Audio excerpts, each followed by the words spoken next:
Hey ladies and gentlemen, welcome to another video na magbibigay inspirasyon sa inyong mga pangungutang. Alam niyo ba mga kaibigan na approve na naman po tayo sa panibagong increase. Hindi sa G-Loan, hindi sa G-Gives, kundi sa Atome.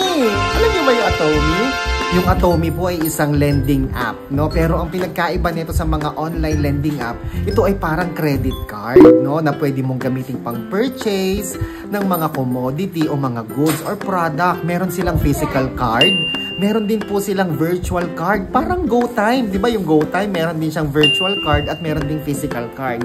Pero ito talagang pautang, para siyang credit card talaga, parang Revi Credit din po siya. Ang pinagkaiba po nitong Atome na ito, pag ginamit mo ito, sinwipe mo, namili ka ng products, pinambayad mo ng grocery, yung amount due mo na dapat due date na, di ba sa G-Credit, kailangan bayaran mo siya on the spot. Sa credit card, ganun din, kailangan mo siya bayaran on the spot.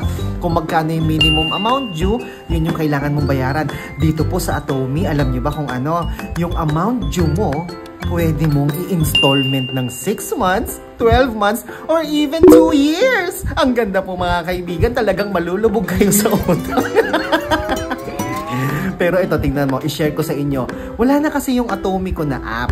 So bigla na lang one day, may nag-message po sa akin, ladies and gentlemen. Ini-inform ako na ako daw ay nagkaroon ng credit line increase sa Atome. Wala naman sinabing amount. Just click the link. Eh, di ba nakakatakot mag-click ng link dahil baka mamaya ito ay scam. Alam nyo, kinlik ko po yung link. No? Tapos, napunta po ako sa aking app store. Dinownload ko po yung Atome. At pag-download ko ng Atome, ito po yung nakita ko. Tumataginting na 12,300 pesos. Nako, saan ko kaya ito gagamitin? Mga kaibigan, ito po ay pwede lamang gamitin na pangbili ng commodity, pangbili pang gasolina, pang grocery, parang credit card talaga siya mga kaibigan. So hindi mo siya mako-convert into cash. Pero kung meron kayong Atome at gusto niyo pong ma-convert into cash ang inyong mga Atome eligibility credit line, just click the link found in the comment section sa baba.